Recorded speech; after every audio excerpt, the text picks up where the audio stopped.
నమస్తే కృష్ణ గారు. నమస్తే అమ్మ. ఎలా ఉన్నారు? బాగున్నానండి. Welcome to tree media. Thank you అండి. జగడం దగ్గర నుంచి జర్నీ. అవునండి. రీసెంట్ గా అంబాజీపేట మ్యారేజ్ మూవీతో బ్యాండ్ గట్టిగా వాయించారు. బాగా మోగిందండి. మంచి ఫేమ్ కూడా వచ్చింది. అవునండి. ఎలా ఉందండి ఓవరాల్ ఎక్స్పీరియన్స్ ఈ జర్నీ చూసుకుంటే స్టార్టింగ్ టు ఇప్పటి వరకు? అవునండి. ఎలా అనిపిస్తుంది? చాలా తేడా ఉందండి. ఎందుకంటే నేను అసలు ఏవి ఊహించలేదు ఇందులో. ఈ స్థాయికి వస్తాను, ఇవాళ ఇలా ఇంటర్వ్యూకి వస్తానని కానీ, ఎవరన్నా ఇంటర్వ్యూలో మాట్లాడుతుంటే ఆశ్చర్యంగా చూడటం తప్ప నేను ఇక్కడ ఈ స్థానంలో కూర్చొని మీ ముందు మాట్లాడతానని ఎక్స్పెక్ట్ చేయలేదు. దీనికి అంతటికే కారణం సుకుమార్. ఎందుకంటే నేను విలేజ్లో అసలు ఏం చదువుకోలేదు. రాజోలు కదండి? రాజోల దగ్గర మట్టపర్రు చిన్న గ్రామం. ఊళ్ళో మోటార్ ఫీల్డ్ వ్యవసాయం పని చేసుకుంటూ ట్రాక్టర్లు తోవడం, ఇంకా చదువుకోలేదు కదా, ఇంకా ఆ వర్క్ చేసుకుంటూ ఉండేవాడిని. అసలు చదవలేదు. కానీ మీ ఇద్దరం ఫ్రెండ్స్ అవడం వల్ల నేను చిన్న చిన్న మీరు చదువుకోలేదు. మన సుకుమార్ గారేమో మ్యాథ్స్ లెక్చరర్. కానీ కనెక్షన్ ఎలా కుదిరింది? పక్క ఇల్లు గురించి కలిసి ఉండేవాళ్ళం.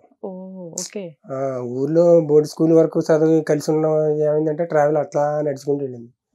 ఇంకా ఆయన నన్ను వదిలేవాడు కాదు. మీ ఇద్దరం బెస్ట్ ఫ్రెండ్స్ అని చెప్పే కన్నా ఆడు బెస్ట్ ఫ్రెండ్ నాకు. నేను కాదు. చిన్నప్పుడు వాడిని నేను ట్రీట్ చేసేవాడిని, చీట్ చేసేవాడిని, ఆయన్ని బుక్ చేసేసేవాడిని. ఏదైనా చిన్న చిన్న తప్పుడు పనులు చేస్తాను, దుబ్బుకి వెళ్ళిపోయినా, పొలాల్లో ఏమైనా దుబ్బుకు వచ్చేసిన ఆయన బుక్ చేసేసేవాడిని, నేను పారిపోయేవాడిని. అలా ఏమైనా గుర్తున్నాయా? నేరేడు పళ్ళు ఉంటాయి కదా, అవి చెట్టు నేను ఎక్కలేకపోయాడు, చెట్టు తను ఎక్కేవాడు. తను ఎక్కేసి మొత్తం చివరికెళ్ళి మొత్తం పళ్ళన్నీ కోసి కింద పడేసేవాడు. అవన్నీ జేబుల నిండా వేసేసుకుని ఆ చెట్టు కలవాడు ఎవడన్నా వస్తే నేను పట్టుకుని వెళ్ళిపోయేవాడిని, అడితే చెప్పకుండా. అలా దారుణంగా బుక్ చేసేవాడిని. అట్లా చిన్న చిన్నవి ఏదైనా కొబ్బరి బొండాలు అవి కొట్టుకు తాగేయడం అట్లా ఉండేవాడిని. కాకపోతే అంటే మా ఇద్దరి మధ్యలో అలా ఒక ఫ్రెండ్షిప్ లో ఇంకా అతను ఎందుకు నన్ను ఇది చేసేవాడు. పోనీ కలిసి చదువుకోలేదు, పోనీ కలిసి ట్రావెల్ అయ్యాము, చదువుకున్నాం అంటే అది వేరే. నేను ఆగిపోయాను, ఊర్లోనే ఆగిపోయాను. ఆయన చదువుకున్నాడు. అయినా సరే ఇంటికి వచ్చేసరికి నా దగ్గరికి వచ్చేసేవాడు. కిట్టయ్య ఎక్కడ ఉన్నారా అంటే, ఒకవేళ ఇంట్లో కనిపించకపోయినా నేను ఎక్కడ ఉన్నాను నాకు వెతుక్కుంటూ వచ్చేసేవాడు. కిట్టయ్య ఎక్కడ ఉన్నాడు, కిట్టయ్య ఎక్కడ ఉన్నాడు. అలా నాతో కలిసి ఉండేవాడు అనమాట. నేను పొలం వెళ్తే నేను ఎక్కువ పొలాల్లో తిరిగేవాడు కదా, ఆడు కూడా నాతో పాటు వచ్చేసేవాడు. కానీ ప్రెసిడెంట్ నో ఎవరినో భలే ఇమిటేట్ చేశారు. అది చిన్నప్పుడు వైరల్ అయిందని అన్నారు. అది అప్పట్లో ఇదే అప్పట్లో ఈ వీడియోలు ఇవి లేవు కదండి, క్యాసెట్ ఉండేది. నేను ఊరికే సరదాగా మిమిక్రీ చేస్తుండేవాడిని. ఎవరన్నా మాట్లాడితే ఆ వాయిస్ ఇమీడియట్ గా పట్టేవాడిని. అది ఊర్లో ప్రెసిడెంట్ గారి మాటనే ఆయన ఎలా మాట్లాడతాడో అన్నది నలుగురు కుర్రోళ్ళు మా ఫ్రెండ్స్ నన్ను రెచ్చగొట్టి మాట్లాడించారు. ప్రెసిడెంట్ గారు మాట్లాడారు, బాగా మాట్లాడతారు కదా. నేను ఇంక రెచ్చిపోయి మాట్లాడేసాను. కట్ చేస్తే వాళ్ళు ఏమో రికార్డ్ చేసేది దాన్ని, నాకు తెలియదు. నా కింద పెట్టి టేప్ రికార్డ్ చేస్తే తర్వాత చెప్పారు, మళ్ళీ నా వాయిస్ నాకు వినిపిస్తున్నారు. అరే ఇది ఎక్కడదరా అంటే, సరదాగా రికార్డ్ చేసేవాళ్ళారు అంటే, అది తెలియకుండా అలా అలాగా ప్రెసిడెంట్ గారి దగ్గరికి వెళ్ళిపోయింది క్యాసెట్. అప్పుడు ఇంకా సుకుమార్కి నాకు ఇంకా మామూలు టెన్షన్ కాదు. మంచోడు ఆయన ఊర్లో, కాకపోతే జెన్యూన్ పర్సన్ అనమాట. ఓపెన్ గా మాట్లాడతాడు. భయపడ్డాం, ఏం చేస్తాడరా, ఊరే ఏమైనా కొట్టేస్తాడేమో. పెద్ద ఆయన కదా, మేమేం చిన్న పిల్లలు. పిలిచి చిన్న వార్నింగ్ లాగా ఇచ్చి, అంటే నేను మాట్లాడింది ఏదైనా మంచిగా మాట్లాడితే బాగుండేది. నేను రెచ్చిపోయి ఆ పొలాల్లో కూలీని తిట్టడం అవన్నీ మాట్లాడేసాను. ఎవరో మనోళ్లే కదా అని. దాంతో ఆయన కొంచెం వార్నింగ్ లా ఇచ్చి, బాగుందిరా, బాగా మాట్లాడేవు, కానీ అలా మాట్లాడకూడదు, ఎవరన్నా వింటే మళ్ళీ నేను అలాంటి ఉండి అనుకుంటారు కదా అని చిన్న కోటింగ్ ఇచ్చాడు అనమాట. అయ్యో మీరు అసలు రికార్డ్ చేస్తారనుకోలేదని సరదాగా మాట్లాడాను. అది అక్కడ తోటి అలాగైంది. మీ గురించి సుకుమార్ గారు స్టేజ్ పైన చెప్తే విన్నాం. అవునండి. కూలి పని చేసి నన్ను సినిమాలకు తీసుకెళ్లేవాడు అని అసలు ఎమోషనల్ అయ్యారు. అవునండి, ఆయన ఆ మాట చెప్పడానికి ఎమోషనల్ అయ్యాడు. నేను ఎక్స్పెక్ట్ చేయలేదు. ఆ రాజవర్ రాణి గారు మూవీ కూడా నాకు సుకుమార్ రేటింగ్స్ లో ఉండేవాడిని, ఆయనతో పాటు ఉండేవాడిని. జగడం మూవీకి తీసుకొచ్చేసాడు. ఆ జగడం మూవీ అయిపోయిన తర్వాత ఏంట్రా పరిస్థితి మరి అంటే, నీ ఇష్టం ఉండమంటే ఉంటాను అంటే ఇంకా ఆయన దగ్గర పెట్టుకున్నాడు. దగ్గర పెట్టుకుని ఇంకా ఆయనతో పాటే ఏం చేస్తావు అనేది ఏమి లేదు, కూడా పెట్టుకున్నాడు అంతే. మేనేజర్ని కాదు, డ్రైవర్ని కాదు, అన్నీ చేసేవాడిని. అలా పెట్టుకుంటుంటే సరే ఇంక చిన్నప్పటి నుంచి నాకు ఇంట్రెస్ట్ ఉంది కదా, దాంతో నేను ఉంటాను, మరి నాకు ఇంట్రెస్ట్ కదా, నీకు ఏమైనా అవకాశాలు ఉంటే ఇవి, లేకపోతే వెళ్ళిపోతాను అన్నాను. సరే ఏదన్నా వస్తే చూద్దు కానీ అటు ప్రత్యేకంగా నేను ఐడియా లేదు నాకు. సరే ఉండిపోయి ఏముందలే, నా చోటు పాటు ఉండిపో అని ఉంచేసుకున్నాడు అనమాట. అట్లా ఉండిపోతుంటే ఆయన సినిమాలకి అన్నింటికి ఆల్మోస్ట్ ఎక్కడో చోట చూపిస్తాడు కానీ ఎక్కడ రిజిస్టర్ అవ్వాలి. RA2లో ఉంటాను. 100% లెవెల్ కొంచెం రిజిస్టర్ అయ్యాను. 100% లెవెల్ కిట్టయ్య, అప్పుడే కిట్టయ్య పేరు వైరల్ అయింది. ఆ ఊర్లో ఆ ఇంట్లో ఒక పనుడు ఉంటాడు, అది నేనే. అప్పుడు ఆ సినిమాలో ఇంకా కిట్టయ్య, నాగ చైతన్య వాళ్ళు కిట్టయ్య అని పిలుస్తారు. అప్పటి నుంచి ఫీల్డ్ కంటిన్యూ అయింది అన్నమాట కిట్టయ్య పేరు. మామూలుగా కృష్ణ నా పేరు. ఎట్లా అండి ఫస్ట్ నుంచే సుకుమార్ గారు, మీరు ఇద్దరు ఫ్రెండ్స్ కాబట్టి ఇట్లా మూవీస్ లోకి వెళ్ళాలని కానీ అవన్నీ చెప్తూ షేర్ చేసుకుంటూ ఉండేవాళ్ళ ఆయన? చిన్నప్పుడు ఫీల్డ్కి రాకముందు షేర్ చేసుకునేవాళ్ళం. అంటే ఇదిగో చెప్పాను కదా, లేడీస్ టైలర్ షూటింగ్, కనక మహాలక్ష్మి రికార్డింగ్ డాన్స్, మేము ఆ టైంలో డైలీ షూటింగ్కి వెళ్ళిపోయేవాళ్ళం. ఇంకా స్కూల్ లేదు, నేనేమో పని లేదు నాకు. షూటింగ్ ఉంది అంటే వెళ్ళిపోవడం, ఆ సైకిల్ పక్కన పడేసి ఆ షూటింగ్ అంటే కూర్చునేవాళ్ళం. లంకలో, గోదావరి ఏరియా కదండి, లంకలో చేస్తుంటే మేము ఏటుగట్టు మీద కూర్చొని చూసేవాళ్ళం. కిందకి రానిచ్చేవారు కదా మమ్మల్ని, క్రౌడ్ని రానివారు కదా, అక్కడుండే చూసేవాళ్ళం. అప్పుడు సుకుమార్ గారు అనేవాడు వంశీ గారిని చూసి, నేనేమో రాజేంద్ర ప్రసాద్ గారి మీద పెట్టేవాడిని దృష్టి, యాక్టర్ల మీద పెట్టేవాడిని. ఎలా యాక్ట్ చేస్తున్నారు, భలే చెప్తున్నారు డైలాగ్ అలాగే. ఈయనేమో డైరెక్టర్ మీద పెట్టేవాడు, ఎందుకంటే అక్కడ రెస్పెక్ట్, ఆయనకు ఒక కుర్చీ వేయడం, అన్ని అందివ్వటం అన్ని చూసి ఇంటికి వచ్చి అనేవాడు అన్నాడు, డైరెక్టరే కదా అనేవాడు. మనం అవ్వలేమా డైరెక్టర్ అన్నాడు అప్పుడు, ఎప్పుడో ఆ రోజుల్లో. అప్పటికే రైటర్, కవిత్వాలు రాసేవాడు నేను. స్కూల్ టైంలోంచే కవిత్వాలు రాసేవాడు. కవిత్వాలకి బహుమతులు కూడా వచ్చినాయి ఆయనకి, మంచి పేరు. అది అలాగా కథలు రాయటం మొదలెట్టాడు, స్టార్ట్ అయ్యాడు, నాకు వినిపించేవాడు. బాగుందిరా బాగా రాసేవు అనేవాడిని, నేను నా సజెషన్ అని చెప్పేవాడిని. అలా రాసుకుంటూ కొన్నాళ్ళకి మ్యాథ్స్ లెక్చరర్గా, అంటే పూర్ ఫ్యామిలీ కదండి, ఏదైనా జాబ్ చేయాలి. వాళ్ళ నాన్నగారు ఒక ఆయన సంపాదించేవాడు, 4 బ్రదర్స్ వీళ్ళు, సుకుమారు లాస్ట్. అప్పట్లో వీళ్ళందరినీ చదివించాడు అన్నాడు, కొడుకులందరినీ చదివించి ఆయన ఒక్కడే కష్టపడేవాడు. బిజినెస్, ధాన్యం వ్యాపారం, గోదావరి వైపుని ధాన్యం, కొబ్బరికాయ ఇది ఎక్కువ పంటది కదా, దాని వ్యాపారం చేసేవారు అన్నమాట, రైస్ బిజినెస్. అదన్నీ మైండ్ లో పెట్టిన ఆయన, రే నాన్న ఇంకా కష్టపడుతున్నాడు, ఇప్పటికి ఇంకా కష్టపడుతున్నాడు అనే ఒక మైండ్ తోటి. సుకుమార్ గారు ఎన్నో అబ్బాయి? 4, లాస్ట్ చిన్న కొడుకు, మొత్తం లాస్ట్. ఆయన ఏం చేశాడంటే చదువుకుంటూనే ఫ్రెండ్స్ కి ట్యూషన్ చెప్పడం స్టార్ట్ చేశాడు. ఒక స్పెషల్ అనమాట అప్పట్లో, ఆ ఫ్రెండ్స్ అందరిలోని ఈడు ఒక స్పెషల్. మ్యాథ్స్ కి కావాలంటే షార్ట్ కట్లు ఆ మ్యాథ్స్ ని ప్రిపేర్ చేసేవాడు అనమాట. అట్లా స్టూడెంట్స్ అందరూ వచ్చి ఈడి దగ్గర నేర్చుకోవడం స్టార్ట్ చేసి అలాగా చిన్న ట్యూషన్ లా స్టార్ట్ చేసాడు. సరే వాళ్ళందరూ ఎంతో కొంత అమౌంట్ ఇస్తా ఉంటారు కదా, అలా ఎంతో కొంత ఇంటికి నాన్నకి హెల్ప్ అవుతుంది అనే ఆలోచనతో చిన్న ట్యూషన్ స్టార్ట్ చేయడం. టెట్రా హెడ్రల్ అని ఐడియా లేదు నాకు ట్యూషన్ పేరు. అది వీళ్ళు చెప్పడం బాగా వైరల్ అయ్యి కాకినాడ ఆదిత్య కాలేజీకి వెళ్ళింది ఈయన గురించి ఇన్ఫర్మేషన్. రాజోల్లో సుకుమార్ అనే ఒక అబ్బాయి ట్యూషన్ బాగా చెప్తున్నాడు, మ్యాథ్స్ లెక్చరర్గా, మ్యాథ్స్ బాగా తెలుసు అతనికి అని వాళ్ళు పిలిపించారు అన్నమాట. వాళ్ళే పిలిపించారు ఈయన్ని, పిలిపించి జాబ్ ఇచ్చారు. నువ్వు ఇలా మ్యాథ్స్ లెక్చరర్గా నువ్వు ట్యూషన్ పెట్టుకున్నావు కదా, మా దగ్గర జాయిన్ అవ్వు, ఇంత శాలరీ ఇస్తామంటే హ్యాపీ జాయిన్ అయ్యాడు. కానీ చిన్నప్పటి నుంచి మైండ్లో ఈ ఫీల్డ్ తిరుగుతూనే ఉంది, డైరెక్టర్ అవ్వాలి రాసుకున్నాడు. అప్పుడే చాలా కథలు రాసుకున్నాడు. కాకినాడలో ఆదిత్యలో కంటిన్యూ అవుతా ఉన్నాడు, చేస్తున్నాడు. రామ్మోహన్ రెడ్డి గారిని ఆయనకి గురువులు అంటాడు అనమాట. అప్పట్లో ఆయనకి జాబ్ ఇప్పించింది కానీ, ఆయన రప్పించింది కానీ, ఈ మేధస్సుని కనిపెట్టింది కానీ రామ్మోహన్ రెడ్డి గారు అని ఉన్నారు. ఇప్పటికీ ఆయన సినిమాలు పరిచయం చేస్తుంటారు ఆయన్ని. ఆయనతో చెప్తుండేవాడు అనమాట, సార్ నేను చెప్పలేకపోతున్నాను, నాకు అవ్వట్లేదు, ఈ స్టూడెంట్కి ద్రోహం చేసిన అవుతాను, నా జాబ్కి ద్రోహం చేసిన అవుతాను, అలా అని దాన్ని చంపుకుని ఇక్కడ ఉండలేకపోతున్నా, నాకు జాబ్ ఇప్పించారు, ఓకే కరెక్టే, ఒకసారి వెళ్తానని చెప్పేసి రిక్వెస్ట్గా అడిగాడు అనమాట. ఇంక సరే ఇంక పిచ్చి చూసి రెడ్డి గారు పంపించారు అనమాట. సరే సుక్కు వెళ్ళి ట్రై చేయి, నీ ప్రయత్నం నువ్వు చెయ్యి, ఒకవేళ ఏదైనా అక్కడ సక్సెస్ కాలేకపోతే మాత్రం నువ్వేం ఫీల్ అవ్వకుండా వెనక్కి వచ్చి మళ్ళీ సేమ్ నీ జాబ్ నువ్వు చేసుకో అన్నారు. ఓ సూపర్ సార్, థ్యాంక్ యూ అని చెప్పేసి వచ్చాడు అనమాట. ఇలా వచ్చేప్పుడే ఆయనతో పాటు మీరు లేదండి, నేను రాలా, ఫస్ట్ తనొక్కరే. తనొక్క అబ్బో అతను పడ్డ స్ట్రగుల్లో నాది అసలు ఏ స్ట్రగుల్ లేదు చెప్పాలంటే. స్ట్రగుల్ అంతా ఆయన పడ్డాడు, తర్వాత మొత్తం రెడీ చేసి పెట్టిన తర్వాత నేను వచ్చాను, సింహాసనం తయారు చేసిన తర్వాత వచ్చి కూర్చున్నట్టు. ఆయన ఎప్పుడండి మనసిచ్చి చూడు, క్షేమంగా వెళ్ళి లాభంగా రండి, హనుమాన్ జంక్షన్, ఎడిటర్ మోహన్ గారు ఉన్నారు కదా, వచ్చి తిరిగాడు, చాలా మందిని కలిసాడు, అయింది తిరగడం అయింది. స్ట్రగుల్ అంతా మామూలే, సినిమా కష్టాలు పడ్డాడు.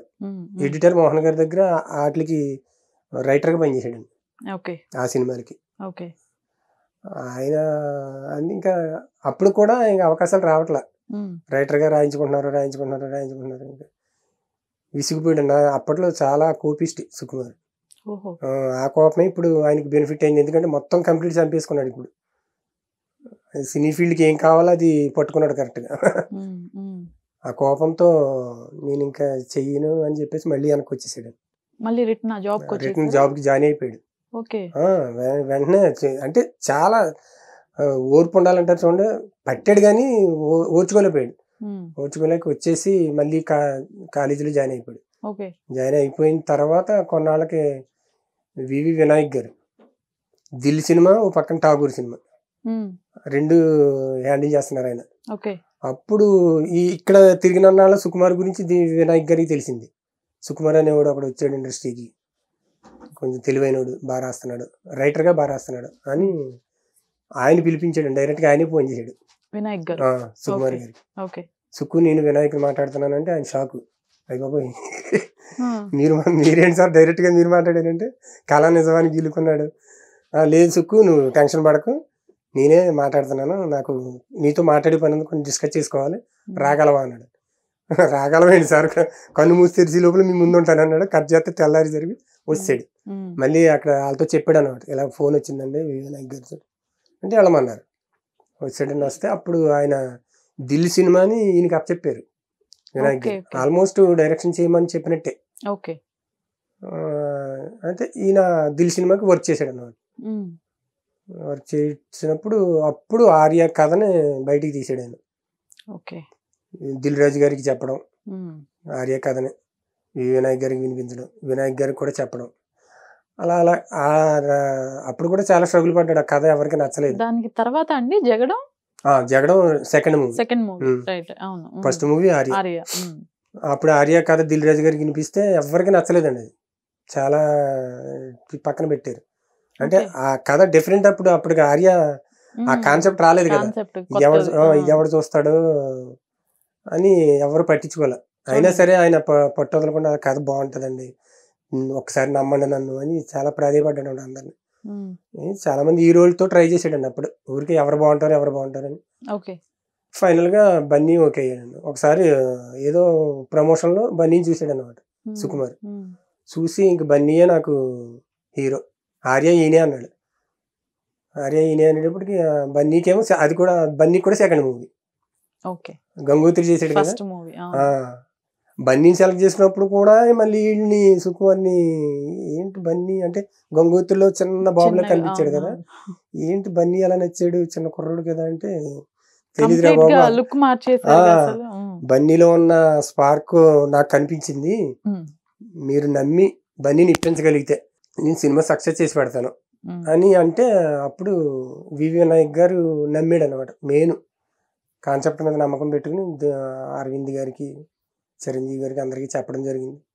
అందరికి అరవింద్ గారు కూడా భయపడ్డారు, ఇప్పుడు మా అబ్బాయి సెకండ్ మూవీ అయ్యేది, నువ్వేమైనా కొంచెం అటు ఇటు అయ్యిందంటే మొత్తం మా ఊడు వెనక్కి వెళ్ళిపోతాడు అని భయపడితే చిరంజీవి గారు చెప్పారండి. అప్పుడు చిరంజీవి గారికి వినిపించాడు.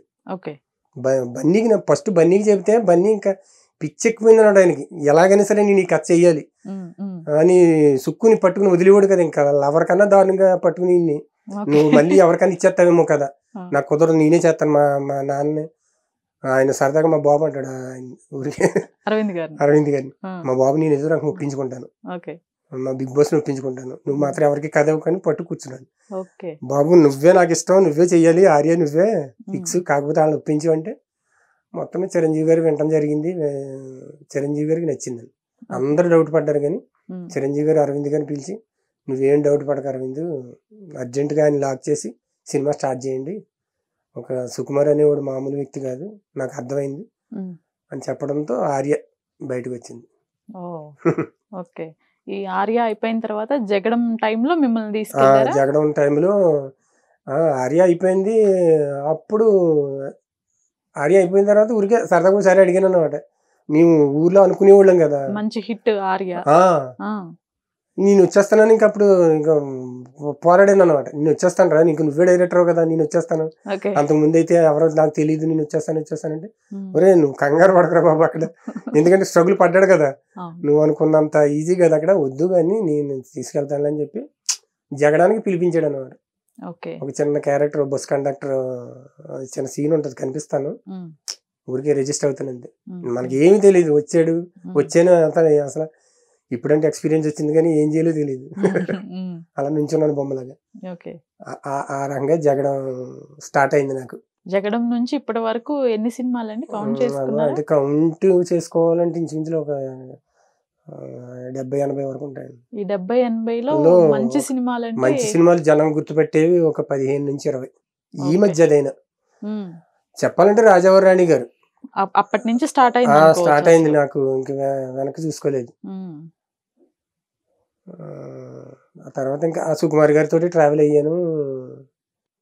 ఏం చేసేవారు అసలు సుకుమార్ గారు? ఇంకా ఆయనతో పాటు ఉండేవాడిని, డ్రైవింగ్ వచ్చి నాకు, ఇంకా కార్ డ్రైవర్ గా ఉండేవాడిని, అన్ని ఇంక ఏ టు జెడ్, ఇంట్లో ఏం కావాలన్నా మొత్తం ఆయనకి పొద్దున్నే ఆయనకి లేపడం, మళ్ళీ సాయంత్రం ఇంటికి తీసుకెళ్ళడం. ఇప్పటి వరకు మీరు చెప్పిన స్టోరీ మొత్తంలో మీ గురించి ఒక 2% ఉంటది, మిగతా 98% సుకుమార్ గారి గురించే చెప్పారు. ఫ్రెండ్స్ అంటే అలా ఉంటారేమో. లేదు ఎందుకంటే అండి ఆయన గురించి చెప్పడం అంటే ఇంకా నాకు అసలు తెలియదండి, ఇండస్ట్రీకి నేను చదువుకోలేదు, నేను ఊరికే చిన్నప్పుడు ఇంట్రెస్ట్ చూపించేవాడిని కానీ వస్తానని ఎక్స్పెక్ట్ చేయలేదు, మరి దానికి రీజన్ ఆయనే కదా. ఇంట్లో ఏమనలేదా మీరు అలా వెళ్ళిపోతాను అంటే? నాకు అప్పటికే మ్యారేజ్ అయిపోయింది. ఆయనకి అవ్వలేదు కానీ నాకు చిన్న ఏజ్ లో చెప్తున్నాను కదండి, ఇంట్లో బాలాదూరు, వీడికి కనీసం దేనో దాన్ని చేసేస్తే పడుంటాడు అనే ఒక మా పెద్దోళ్ళు చేశారు, మ్యారేజ్ అయిపోయింది, దాంతో లాక్ అయిపోయింది నేను, ఇంకా కట్టేసారు, ఇంక నేను ఎక్కడికి వెళ్ళటానికి వెళ్ళలేదు అనుకుంటే అప్పుడు ఈయన జగడ మూవీ పిలవడం, తర్వాత సర్లే నా దగ్గర ఉండిపోయి నీకు ఇబ్బంది ఏం లేదు నేను చూసుకుంటానంట, అప్పటి నుంచి ఆయన చూసుకున్నాడు కంప్లీట్, ఇంకా నా ఫ్యామిలీని నాకు శాలరీ లాగా ఇవ్వడం, ఇంకా ఆయన పెంచి పోషించాడు అంతే చెప్పాలంటే. కాకపోతే ఆయన సినిమాల్లో పెద్ద రోల్ ఎందుకు చేయలేకపోయాడు అనేది మాత్రం ఆయనకి ఎందుకో నాకు ఇవ్వలేకపోయాడు క్యారెక్టర్. ఇచ్చినవి కూడా ఎడిటింగ్ లో వెళ్ళిపోయింది. రంగస్థలం చాలా చోట్ల ఉంటాను, మామూలుగా కూడా కనిపిస్తాను కానీ డైలాగులు ఉన్నాయని వెళ్ళిపోయినాయి. పుష్పలో కూడా అట్లానే జరిగింది. పుష్ప 2లో ఇంకా ఎంటర్ అవ్వలేదు, మేబీ అవ్వచ్చేమో, లేదండి ఇంకా అవ్వదు, కంప్లీట్ అయిందండి. అంటే పుష్ప 2కి ఇంకా వద్దన్నాడు, ఎందుకంటే నీకు సరిపడ్డది ఏం లేదురా, ఒకవేళ ఇస్తే, ఇప్పుడు ఆయనే అన్నాడు తిరిగి, నువ్వు పెద్ద ఆర్టిస్ట్ అయిపోయారు బాబు, నువ్వు మామూలుగా ఊరికే వెనకాల నుంచో పెడితే నీ ఫ్యాన్స్ ఒప్పుకోరు, ఏదన్నా నాకు తాట వస్తే పిలుస్తాలే, రావద్దు అప్పటి వరకు బయట తీసుకో అన్నాడు, ఇంకా ఆ రంగా ఆగిపోయింది. కానీ మంచి role Ambajipeta marriage band excellent father role, చాలా ఎమోషన్ రిజిస్టర్ అయింది. రాజావారి రాణి గారు మూవీ ఒక ఫన్నీ తో కూడుకున్న హైలైట్ అయింది నాకు. కిట్టయ్య గారు మాటలు బాగుంటాయి, భలే మాట్లాడతాడు అనే ఒక పేరు వచ్చిందండి. కానీ అంబాజీపేట మ్యారేజ్ బ్యాండ్ లో చాలా ఎమోషన్ ని కూడా పండించారు. అది దుష్యంత్ డైరెక్టర్, ఆయన బాగా చేయించుకున్నాడు, కథ బాగా రాసుకున్నాడు, ఆయన అలా చేయించుకోగలిగాడు కనుక నేను చేశాను. చూసారా సుకుమార్ గారు మీ మూవీస్ చూడటం కానివ్వండి మీతో చూస్తాడు చూస్తాడు చెప్తాడు ఇలా చేసేవా అలా చేసేవా లేకపోతే అలా ఉంది ఇలా ఉంది లేదండి ఇప్పుడు ఏదో ఒకటి కామెంట్ అయితే ఉంటది కదా కామెంట్ బ్యాడ్ కామెంట్ ఏం పెట్టట్లేదు బాగా చేసేవారా పర్లేదు బాగానే క్లిక్ అయ్యావు యదవని నువ్వు ఇలా చేస్తావు నాకు తెలియదురా అంటాడు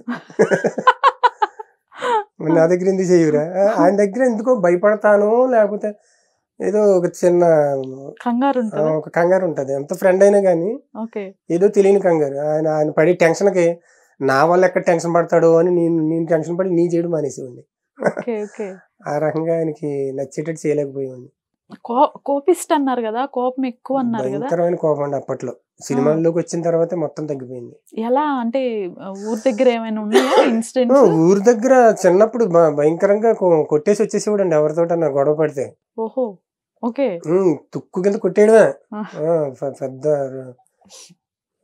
నా విషయంలో కూడా నన్ను ఎవరన్నా నేను కొంచెం స్లోగా ఉండేవాడిని మనిషిని అయితే రఫ్ గా కనిపించేవాడు కానీ పెద్ద పిరుకోండి ఎవరన్నా నలుగురు కొట్టడానికి వస్తే పారిపోయింది అలాగా ఈయన కొట్టేసి నన్ను సేవ్ చేసేవాడు బాబు ఎవరు కెట్టగాని కొట్టకుండా వెనకాల సుగ్గాడు వచ్చేస్తాడు అని ఎవరు సుగ్గాడు అంటే ఊర్లో సుకుమార్ని జంటలుగా పిలుచుకుంటాం కదా కెట్టగాడు సుగ్గాడు వాడు వెనకాల సుగ్గాడు ఉన్నాడు బాబు వచ్చి కొట్టేస్తాడు అని. కానీ స్టేజ్ పైన ఒక మాట అన్నారు, ఆయన చేసిన కూల్ డబ్బులతో నన్ను సినిమాకి తీసుకెళ్లేవారు అని.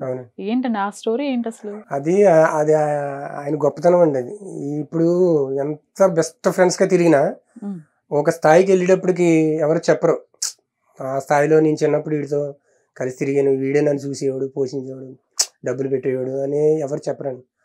అది ఆయన ఆ మెంటాలిటీ. అది చిన్నప్పుడు ఆయన తీసుకెళ్ళినా నేను తీసుకెళ్ళినా అది జనరల్. ఇప్పుడు ఇద్దరు ఫ్రెండ్స్ మధ్యని ఎవరి దగ్గర డబ్బులు ఉంటే వాళ్ళు ఖర్చు పెట్టేస్తాం, అది పెద్ద లెక్క ఏం కాదు. ఆ రోజులో ఏముందంటే 10 రూపీస్ ఉంటే ఎక్కువ. మీరు ఎట్లా మీరు వ్యవసాయ పనులకు వ్యవసాయ పనులు చేసేవాడిని. ఓకే, ఆ రోజులోనే 20 రూపీస్ 30 రూపీస్ సంపాదిస్తే రోజుకి అవి అదే ఇంకే ఇద్దరు కలిసి సినిమాకి వెళ్ళిపోయేవాళ్ళం. ఎక్కువ ఇంకా సినిమా చూస్తాం, మళ్ళీ సెకండ్ షో చూసి మళ్ళీ సైకిల్ మీద రావడం. సైకిల్ ఇంచుమించు మా ఊరి నుంచి జగ్గన్నపేట అని ఒక సిటీ ఉందండి, 8 కిలోమీటర్లు. 8 కిలోమీటర్లు సైకిల్ వేసుకెళ్ళిపోవడం నైట్. పైగా రోడ్లు కూడా లేవు అప్పట్లో, మట్టి రోడ్లు, చీకటి. చీకటిలో వచ్చేసేవాళ్ళం. ఆ దారిలో మళ్ళీ మా కాలువ గట్టి వెళ్తుంటే ఆ చేపలు ఎగిరి రోడ్డు మీద పడేవాడిని. కొర్రమీన్లు, చిన్న చిన్న బొచ్చు పరిగిలు అవి ఉంటాయి కదా, అవి ఎగిరి రోడ్డు మీద పడేవి మేము వెళ్ళేటప్పటికి. అవి చూస్తే ఇంకా మళ్ళీ వాటిని కూడా ప్యాక్ చేసి ఇంటికి పెట్టి రావడం, అలాంటి పనులు చేసేవాళ్ళం. మీరు చిన్నప్పుడు చేసిన పనులన్నీ ఏవైనా కొన్ని సినిమాల్లో పెట్టడం జరిగిందా? సుకుమార్ గారి సినిమాల్లో చిన్నప్పుడు జరిగిన ఇన్సిడెంట్ అంటే అండి, అదే ఆర్య సినిమాలో అయితే ఆ ముంజులు తాటి ముంజులు కట్ చేసి ఆ ముంజు తిని బండి చేసిస్తాడు హీరోయిన్ కి. అవి చాలా మంది అదంతా మా ఎక్స్పీరియన్స్. సమ్మర్ లో పొలాలు వెళ్ళిపోయి ముంజులు కొట్టించుకోవడం, ఆ ముంజులు తినడం, ఆ బళ్ళు చేసుకుని తయారు చేసుకుని వాటికి మళ్ళీ ట్రక్కులు కట్టడం, ఏదో పెద్ద పెద్ద బిజినెస్ అప్పుడు ఆ పిల్లలకి. అది పెట్టాడు. ఇంకా ఆర్యలో ఒక కొబ్బరాకుని ఇలాగా తారాజువలాగా లాగుతాడు, దాన్ని ఇలా పట్టుకుని లాగితే అది ఎగిరిపోద్ది పైకి. ఇవన్నీ మేము చిన్నప్పుడు ఎక్స్పీరియన్స్ చేసినాయి. ఇంకోటి ఏంటంటే ఫన్నీ నవ్వు వచ్చేది, దిల్ సినిమాలో వేణుమాధవ్ గారు ఉన్నారు కదా, ఆయనకి ఒక లేకదూడ కట్టుకుని నడువుని కట్టుకుని కూర్చుని పేకాడతారు. అది సడన్ గా మధ్యలో ఎగిరి వెళ్ళిపోద్ది, దూకుతుంది. దాంతో పాటు వేణుమాధవ్ గారు కూడా లాక్కెళ్ళిపోతుంది. అది సుకుమార్ గారి ఎక్స్పీరియన్స్. ఆయనే ఉన్నారు. మేము అందరం అక్కడ సరదాగా పొలాల్లో దూడ మేపుతుంటే ఆయన వచ్చాడు. వస్తుంటే మేము నలుగురు కూర్చుని ఏదో ఆడుతున్నాం అక్కడ, బచ్చాలాట అని. అప్పట్లో సిగరెట్ పెట్టి అట్లని బచ్చాలా చేసేవాళ్ళు. ఏదో ఆట ఉండేది, అది ఆడుతుంటే ఆ మధ్యలోకి వచ్చి కూర్చున్నాడు అనమాట. కూర్చుంటే ఆ లేకదూడతో ఆడుకున్నాడు. ఆ తాడుని ఊరికే ఏదో ఆదమరుపు ఇలా నడని కట్టుకుని కూర్చున్నాడు మాతో పాటు. సేమ్ అది అలాగే మధ్యలో ఒక్కసారిగా ఉరికింది, కొంత లెక్క లాక్కెళ్ళిపోయింది అన్నమాట. బట్టలు ఇదంతా కొట్టుకుపోవడం, దెబ్బలు తాగడం, అది దృష్టిలో ఉంచుకున్నాడు. అదే సీన్ దిల్ సినిమాలో పెట్టాడు. చాలా ఎక్స్పీరియన్స్లు చేసాడు ఆయన. ఇవన్నీ ఆల్మోస్ట్ సినిమాలో పెడతాడు. ఓకే. రంగస్థలంలో కూడా హీరో గారి చేత మాట్లాడించినవి అవన్నీ కూడా మేము చిన్నప్పుడు మేము మాట్లాడుకునేవి. ఓకే. ఆ యాసని అలా రప్పించాడు గోదావరి వాళ్ళు మాట్లాడే మాటలాగా. అందుకే రంగస్థలం అంత బ్లాక్ బస్టర్ అయిందండి బాగా. రంగస్థలం అని చెప్పుకుంటే మీరు ఓవరాల్ సినిమా మొత్తం కనిపిస్తారు, కాకపోతే డైలాగ్ ఒక్కటే డైలాగ్ వెర్షన్ కనిపించదండి. నేను కాదండి, మీరు అడగరా సుకుమార్ గారిని నా డైలాగ్స్ ఎందుకు ఎడిటింగ్ లో తీసేస్తారని? అడగటం అంటే ఇంకా ఆయనకున్న టెన్షన్స్ కి ఏమో ఎందుకు తీసేసాడు. ఓకే. అడిగి అసలు మామూలుగా ఆయన ముందు నిల్చోడానికి భయం, ఇంకా ఎందుకు తీసేసామంతే అడిగేంత ఇది. ఎప్పుడు ఈ భయం ఎప్పుడు స్టార్ట్ అయింది మీకు అసలు? భయం బిఫోర్ అంతా కలిసే ఉన్నారు ఇండస్ట్రీకి వచ్చాకనే. ఓకే. ఎందుకంటే లెవెల్ దాటిపోయాడు కదండి, నన్ను తీసుకొచ్చి పక్కన పెట్టుకోవడం అంటే అన్నదే నా అదృష్టం. లెవెల్ దాటిపోయాడు. చిన్నప్పుడు కలిసి తిరిగిన వాళ్ళు ఇప్పుడు సడన్ గా ఆర్య సినిమా తర్వాత ఆయన అక్కడ ఉన్నాడు, నేను ఇక్కడే ఉన్నాను. అసలు మొదటి సినిమాకే అంత పెద్ద హిట్. అవును. ఎలా ఉండింది అసలు అప్పుడు మీ పల్లెటూరులో? ఊర్లో అయితే మొత్తం ఆయనకి సన్మానం చేశారండి, మొత్తం ఊర్లో జనం అందరూ కలిపి సన్మానం చేసి అందరికి. అంతకు ముందు వరకు ఎలా ఉండేది? అంతకు ముందు చాలా సైలెంట్ అండి ఊర్లో. బాగా చిన్నప్పుడు కోపిస్ట్లా ఉండేవాడా, తర్వాత తర్వాత తర్వాత ఇది కొద్ది సైలెంట్ అయిపోయాడు. సైలెంట్ అయిపోయి ఇంక ఊర్లో ఎవరి జోలికి ఈ కథలు రాసుకోవడం ఇది ఎప్పుడైతే స్టార్ట్ చేసాడో, కవిత్వాలు రాయడం, అప్పటి నుంచి సైలెంట్ అయిపోయాడు. తన కథలు రాసుకోవడం. మధ్యలో ఎలా వచ్చింది ఇదంతా మళ్ళీ? ఏది ఈ కథలు రాయటం, కవిత్వాలు? అతనికి ఏమో కవిత్వం రాయటం అనేది మాత్రం పుట్టింది ఇప్పుడు 10th క్లాస్ లోనే పుట్టింది. అది ఎలా వచ్చింది అన్నది ఇంకా ఆయనకి జీన్స్ అంతే. అంటే వాళ్ళ నాన్నగారు డ్రామా యాక్టర్. అంటే మాకు తెలీదు, మాకు చిన్నపిల్లలం చెప్పేవారు, మేము డ్రామాలు వేసేవాళ్ళం అని. ఉంది కొంచెం వాళ్ళ నాన్నగారికి ఆ క్యారెక్టర్ ఆ టాలెంట్ ఇది ఉంది, ఆ జీన్స్ వచ్చి ఉండొచ్చు. కాకపోతే ఈయన యాక్టింగ్ మీద పెట్టలేదు కానీ కవిత్వాలు రాసేవాడు, కవిత్వాల నుంచి రైటర్గా మారాడు, మంచి రచయితగా మారాడు, కథలు ఆ రకంగా సినిమాలకు వచ్చాడు. ఏంటండి ఊర్లో డిఫరెన్స్ ఏంటి అంతకు ముందు ఆ తర్వాత? అంతకు ముందు ఆ తర్వాత అంటే ఇంకా అసలు ఏంటి ఇంత సైలెంట్ గా ఉండేవాడు, ఎప్పుడు అసలు ఊర్లో ఉన్నట్టే ఉండేవాడు కదా మీ సుక్కు. అంత ఎలా అయిపోయాడు. అతను స్ట్రగుల్ పడ్డప్పుడు కూడా ఎవరికి చెప్పడం కానీ ఆ స్ట్రగుల్ ఎవరికీ తెలియదండి. హైదరాబాద్ వెళ్ళిపోయాడు సుకుమార్ అని తెలుసు కానీ కనీసం ఇండస్ట్రీలో తిరుగుతున్నాడు అని కూడా తెలియదండి. ఆయన పడే స్ట్రగుల్ అలా పడతానే ఉన్నాడు. అది కూడా ఆర్య సినిమా రిలీజ్కి రెడీ అయ్యేటప్పటికి ఊళ్ళో అందరికి ఆశ్చర్యం, అసలు ఎప్పుడు వెళ్ళాడు, ఎప్పుడు డైరెక్టర్ అయ్యాడు, ఎప్పుడు ఇంత పెద్ద సినిమా తీసాడు అల్లు అర్జున్తో పైగా అనేది ఒక టాకు భయంకరంగా వైరల్ అయిపోయింది ఆ రోజుల్లో. మీరు ఆయనతో పాటు జర్నీ చేస్తూ ఉన్నారు కాబట్టి ఆయన అంత సక్సెస్ అయ్యాక ఓకే మీరంటే చిన్ననాటి ఫ్రెండ్స్ తీసుకొచ్చి పెట్టుకున్నారు, ఊరికి కానివ్వండి అతనితో పాటు ఉన్న వాళ్ళకి అసలు ఎవరికీ తెలియకుండా చాలా హెల్ప్ చేస్తూ ఉంటారు. చాలా హెల్పింగ్ నేచర్ ఉందండి, చాలా మందికి హెల్ప్ చేశాడు. మొన్న కోవిడ్ టైంలో కూడా ఆసుపత్రికి అది ఏంటంటే అంటారు గ్యాస్ ఆక్సిజన్ ప్లాంట్ ని ఇచ్చాడు. ఎన్నో 50 lakhs ఎంత అయింది అంటే నాకు ఐడియా లేదు, 50-40 మొత్తం ప్లాంట్ కట్టించాడు రాజోల్ గవర్నమెంట్ హాస్పిటల్కి. మీ ఊరికి మొత్తం కోవిడ్ ఎవరికి అది అవసరం ఎవరికి పడుతుందో తెలియదని మొత్తం ప్లాంట్ ఇచ్చేసాడు. 50 lakhs ఎంత అయింది. ఇంకా ఊర్లో ఆ టైంలో పనులకి వెళ్ళేవారు కాదు, బయటకు వచ్చేవారు కాదు. అలాగే ఇలాగ లేబర్ కూలి పని చేసుకునే వాళ్ళకి అందరికీ ఇంటింటికి ఎంతని వాళ్ళ స్తోమతను బట్టి ఇంట్లో ఉన్న నెంబర్లను బట్టి ఇంటికి 5,000, 2,000, 10,000 అట్లా అలా ఊర్లో చాలా మందికి పంచిపెట్టాడు. ఊర్లో స్కూల్ కట్టించాడు. ఇంతకుముందు ఒక రేక్ షెడ్ లాగా చిన్న స్కూల్ ఉండేదండి మేము చదువుకున్నప్పుడు. ఇప్పటికే అది అలాగే ఉంది. దాని పక్కనే ఖాళీ స్థలంలో 2 floors బిల్డింగ్ కట్టించాడు, స్కూల్ బిల్డింగ్, ఓన్లీ సుకుమార్. అట్లా సేవ చేయడం అనేది చిన్నప్పటి నుంచి ఉందండి. కాలేజీలో వచ్చిన శాలరీస్ కూడా అటు ఫ్రెండ్స్ కోసం, ఆ ఫ్రెండ్స్ ఎవరన్నా ఇబ్బందులు ఉంటే నాన్నగారు సపోర్ట్ చేసేవాడు, నాన్నగారి కోసం సంపాదించేవాడు. అయినా కానీ ఎవరికన్నా కావాలంటే టక్కన పట్టుకెళ్ళి ఇచ్చేస్తుండేవాడు. అది ఉంది. ఎప్పుడైనా ఆర్టిస్టులకి ఇవ్వటం ఆర్టిస్టులకు కూడా మా రంగస్థలానికి దీనికి మొత్తం టెక్నీషియన్స్ అందరికీ ఇచ్చేయడండి. అంటే నాకు క్లారిటీ కరెక్ట్ గా తెలీదు, ఇచ్చేయడని చెప్పి అన్నారు మొత్తం టెక్నీషియన్స్ అందరికి. అమౌంట్ కూడా ఫిగర్ తెలీదు కంప్లీట్ గా అందరికి. అలాగే ఇంకెవరన్నా ఆర్టిస్టులు జూనియర్స్ కానీ ఎవరైనా స్ట్రగుల్లో ఉన్నారని ఒకవేళ అతని వరకు వెళ్తే మాత్రం కంపల్సరీ హెల్ప్ చేస్తాడు. హెల్పింగ్ నేచర్ బాగా ఎక్కువ ఉంది. వాళ్ళ ఫ్రెండ్స్ కానివ్వండి, వాళ్ళ బంధువులు అందరికి చాలా హెల్ప్ చేశాడు. ఎవరైనా కొంచెం డౌన్ లో ఉంటే అందరినీ లేపాడు. కానీ ఎంత ఫ్రెండ్స్ అయినా, ఎంత బెస్ట్ ఫ్రెండ్స్ అయినా చిన్న చిన్న పొరపాట్లు, మిస్అండర్స్టాండ్స్ అనేవి కామన్. అవునండి. మీరు అందులోనూ చిన్నతనం నుంచి కాబట్టి అది ఖచ్చితంగా ఉంటాయి. మాట్లాడుకోవటం, కొట్టుకోవటం మీకేం జరగలేదా ఇలా? లేదండి, అదే చెప్తున్నాను కదండి, నేను పట్టించుకునేవాడు కదండి. ఆయన చెప్పాలంటే మా ఇద్దరు మేము బెస్ట్ ఫ్రెండ్స్ అనే దాంట్లో ఆ బెస్ట్ ఫ్రెండ్స్ అనేది ఆడికే వర్తించదు, నాకు వర్తించదు అన్నాను. అందుకే ఎందుకంటే నేను పట్టించుకునేవాడు కదండి అసలు. ఒరే సుక్కు నీ కోసం తెగ తిరిగేస్తున్నాడు అంటే పనే ఉందన్నాడు కానివ్వండి. అంటే ఏమో నాకు అనిపించేది కదా, నేను ఎంతసేపు పొలం వెళ్ళిపోవడం, పనులు చేసుకోవడం. కానీ ఆడికి ఆ ప్రేమ ఉండిపోయింది, ఎక్కడున్నా వచ్చేసేవాడు, నాకు కూడా వచ్చేసేవాడు అనమాట. అంతే, అంతకు మించి అది కొంచెం ఎదిగిన తర్వాత ఏమో ఇంకా నన్ను ఎవరన్నా కొట్టినా, నా మీదకి ఎవరన్నా వచ్చినా ఆడు కొట్టాడు. మాకు ఎట్టగానే ఎందుకు కొట్టారు అని చెప్పేసి వీడు అందరిని కొట్టేసి వచ్చాడు.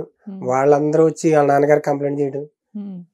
ఆడెవడో కెట్టేయగానే కొడితే మీ అబ్బాయికి ఏంటండి, మీ అబ్బాయి వచ్చి మమ్మల్ని మొత్తం మా ఊళ్ళో తుక్కు కింద కొట్టేసాడు అని వాళ్ళ పేరెంట్స్ కంప్లైంట్ చేస్తే వీళ్ళ నాన్నగారు మళ్ళీ మాకు సపోర్ట్ చేసి నోరు ముండి వెళ్ళండిరా, మీ అదవలేదు కొట్టుంటారు, అందుకు మా ఊడు కొట్టుంటాడు, అంతేగాని మా ఊడే ఊరికి కొట్టడని చెప్పేసి సపోర్ట్ అన్నమాట. అలా సపోర్ట్ చేసి ఒక భయం ఉండేది మొత్తం పిల్లల్లో అందరిలోని. సుగ్గాడితో పెట్టుకోకూడదు బాబు, పెట్టుకుంటే వాళ్ళ నాన్న కూడా వాళ్ళకి సపోర్ట్ చేస్తాడు అని ఒక ఇది ఉండేది. సరే, బయటకు వచ్చేసారు. బయటకు వచ్చేసిన తర్వాత బయట సినిమాలు స్టార్ట్ చేశారు. అవునండి. సుకుమార్ గారితో పాటు బయట సినిమాలు కూడా స్టార్ట్ చేశారు. అదే చెప్తున్నాను కదండి, ఆయనతో పాటు తిరుగుతా ఉన్నప్పుడే సుకుమార్ రైటింగ్స్ లోనే ప్రదీప్ అని ఒక అసిస్టెంట్ ఉండేవాడు. ప్రదీప్ అబ్బాయి పేరు. ఆ అబ్బాయి అంటే నేను నా బాడీ లాంగ్వేజ్ అవన్నీ చూసేవాడు అనమాట. చూస్తే రాజావారి రాణి గారు సినిమాకి అసిస్టెంట్ గా వెళ్ళాడు మా దగ్గర నుంచి. అప్పుడు వాళ్ళకి ఇందులో చేసిన ప్రెసిడెంట్ చౌదరి క్యారెక్టర్ వాళ్ళకి కావాలనుకుంటే అప్పుడు ఈయన ప్రిపేర్ చేశాడు అనమాట ప్రదీప్. ఇప్పుడు ప్రత్యేకంగా ప్రదీప్ గురించి చెప్పాలి, ఎందుకంటే ఫస్ట్ నాలో టాలెంట్ గుర్తించి ఆ రవికిరణ్కి చెప్పింది ప్రదీప్. అతను చెప్పాడు అన్నమాట, వాళ్ళు డిస్కస్ చేసుకుంటున్నారు, చిన్న క్యారెక్టర్ ఇది కానీ ఫన్నీగా ఉంటుంది, ఎవరన్నా మంచి గోదావరి యాస మాట్లాడేవాళ్ళు ఎవరున్నారు అంటే అప్పుడు ఈ ప్రదీప్ రిప్రజెంట్ చేయడం అనమాట. కెట్టయ్య గారు ఉన్నాడు, బాగా మాట్లాడతాడు, బాగుంటుంది, పిలిపిద్దామంటే అప్పుడు రవికిరణ్ గారు మా ఇంటికి వచ్చాడు. రాజావారి రాణి గారు డైరెక్టర్ మా ఇంటికి వచ్చి, ఇలా సార్ మేము ఒక సినిమా చేస్తున్నాం, అందులో మీకు చిన్న క్యారెక్టర్ ఉందని మీరే చెయ్యాలి అంటే అప్పుడు వెళ్ళి చేసి వచ్చాను అనమాట. అది రాజమండ్రి దగ్గరే చేసేసి వచ్చేసాను అంతే. వాళ్ళు చెప్పారు, మాట్లాడేసాను, ఆ డైలాగ్ చెప్పేసాను, అయిపోయింది, వచ్చేసాను. నేను ఎక్స్పెక్ట్ చేయలేదు అసలు ఆ సినిమా గురించి, అదంత వైరల్ అవుతుంది, నాకు అంత పేరు తీసుకొస్తుందని కానీ అదంత హిట్ అవుతుందని కానీ ఊహించలేదు నేను. ఇంక తర్వాత రిలీజ్ అయిన తర్వాత ఇంకా మొత్తం జనం వస్తానే ఉన్నారు నా దగ్గరికి, అడుగుతానే ఉన్నారు, ఫోన్ చేస్తానే ఉన్నారు, ఏం మాట్లాడేవురా ఏంటి అది భలే మాట్లాడేవంటే భలే మాట్లాడేవా. మంచి బ్రేక్ వచ్చింది, మంచి బ్రేక్. అప్పుడు అనుకోకుండా ఆ సినిమాలోకి వెళ్ళటం, ఆ క్యారెక్టర్ క్లిక్ అవటం, ఇంకా అక్కడి నుంచి వస్తానే ఉన్నాయి అవకాశాలు. రికగ్నైజేషన్ రావడానికి అప్పటి వరకు టైం పట్టింది. మళ్ళీ తర్వాత ఒక అంబాజీపేటతో మళ్ళీ ఇప్పుడు ఒక మంచి ప్లేస్ ని, మీకంటూ ఒక ప్లేస్ ని ఏర్పరచుకున్నారు. ఒక ప్రత్యేకమైన క్యారెక్టర్ దొరికింది. మధ్యలో చేసిన ఇంకా చిన్నవి అదే బెదుర్లంక 2012 కూడా కార్తికేయ గారికి ఫాదర్ రోల్ చేశాను, కాకపోతే లెంత్ తక్కువ ఉంటుంది. ఇప్పుడు ప్రెసెంట్ ఏ మూవీస్ చేస్తున్నారు? ఇప్పుడు కూడా చిన్న మూవీస్ చేస్తున్నానండి అన్ని. చిన్న మూవీస్ అంటే పెద్ద స్టార్ మూవీస్ చిన్నవే అయినా మీ రోల్ ఎలా ఉంటుంది? అదే నేను అదే చెప్తున్నాను, చిన్న సినిమా అయినా కానీ నా క్యారెక్టర్ ఇంపార్టెంట్ కనుక నేను ఎక్కువ బాగుంటే అది చిన్న సినిమా పెద్ద సినిమా చూడను. ఒప్పుకుంటాను. ఇప్పుడు ఎందుకంటే ఒక మంచి మంచి రోల్స్ చేసుకుంటూ వస్తున్నారు, మళ్ళీ అదే చిన్న రోల్ ఎక్స్పెక్ట్ చేయరు మీ నుండి. అందుకే నేను ఇప్పుడు ప్రజెంట్ మన నాగబాబు గారు అమ్మాయి నిహారిక మేడం ఉన్నారు కదా, ఆవిడ పింకెళ్ళి పెయింట్ అని ఒక ప్రొడక్షన్ పెట్టారు. ఆ సినిమా గోదావరి అమలాపురం వైపు షూటింగ్ జరుగుతుంది. అందులో క్యారెక్టర్ చేస్తున్నాను. అందులో కూడా మంచి రోల్ అది. అలాగే ఒక వెబ్ సిరీస్ ఒకటి చేస్తున్నాను, లవ్కి ఎంటర్టైన్మెంట్. ఇప్పుడు బెదిర్లంక 2012 ఉంది కదా, ఆ ప్రొడక్షన్ వాళ్ళే వెబ్ సిరీస్ చేస్తున్నారు. అందులో రేణు దేశాయ్ మేడం ఒక లీడ్ రోల్ చేస్తున్నారు. ఆవిడతో కాంబినేషన్ లో అందులో కూడా హీరో ఫాదర్ వెబ్ సిరీస్ అది ఆల్మోస్ట్ రెడీ అవుతుందండి. నాకు తెలిసి ఇండస్ట్రీలో సర్కిల్ అంటే ఉన్న వాళ్ళందరికీ సుకుమార్ గారికి మీకు ఉన్న బాండింగ్, మీరు సుకుమార్ పర్సన్ అని, ఆర్టిస్ట్ అని అందరికి తెలుసండి. ఇప్పుడు ఈ మధ్య తెలిసింది. ఇంకా మొన్న స్టేజ్ పైన చెప్పినప్పటి నుంచి అందరికి వైరల్ అయింది. బిఫోర్ తెలీదండి? అంతకు ముందు అంటే ఊరికే నా సర్కిల్ వరకు తెలుసు, మొత్తం ఇండస్ట్రీ తెలియదు. అది నేను కూడా ఎవరికి చెప్పేవాడు కాదు. అంటే ఎందుకు ఎందుకంటే ఫస్ట్ లో ఇప్పుడు ఆర్య తర్వాత ఒకసారి ఆఫీస్కి వెళ్తే మన ప్రసాద్ గారి ఆఫీసే, ఎస్విసిసి ఉంది కదండి, మామూలుగా ఆయన ఫోన్ చేసి చెప్పాడు, ఒరే ఆఫీస్కి వచ్చారా అన్నాడు సుకుమార్ గారు. నేను వెళ్ళిపోయాను ఊపుకుంటా. ఆయనకి తెలియదు, నన్ను ఆపుతారని నాకు తెలియదు. మన సుకుమార్ ఆఫీస్ కదని చెప్పి వెళ్ళిపోతాను లోపలికి. ఎవరో మేనేజర్ కాకేసి కోపడ్డారు అన్నమాట. ఎవరా నువ్వు ఇంకా చెప్పడం లేదా, వెళ్ళిపోతున్నావు అంటే నాకు షాకు. అంటే మన సుకుమార్ ఆఫీస్ నన్ను ఎవడు ఆపుతాడు అనుకున్నాను. కానీ తప్ప వాళ్ళది కాదు, నేను తెలియదు కదా వాళ్ళకి. అలా కదండి, సుకుమార్ రమ్మన్నాడు అంటే సుకుమార్ రమ్మంటాడు, ఎవరు నువ్వు అన్నాడు. మొత్తం చెప్పుకు రావాల్సి వచ్చింది.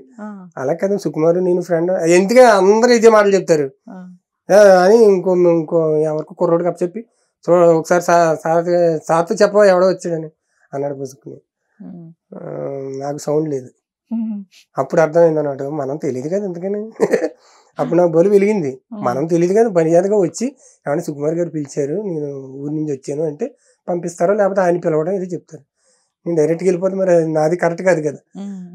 నేనేమో ఏదో మన సొంత ఇంట్లో వెళ్ళిపోయినట్టు వెళ్ళిపోయింది. అప్పుడు షాక్ తిన్నాను అనమాట, అమ్ము ఇలా ఉంటుందా అని. అప్పటి నుంచి ఇంకా ఆయన గురించి ప్రస్తావన చేయడం కానీ. కాల్ చేశారా సుకుమార్ గారికి?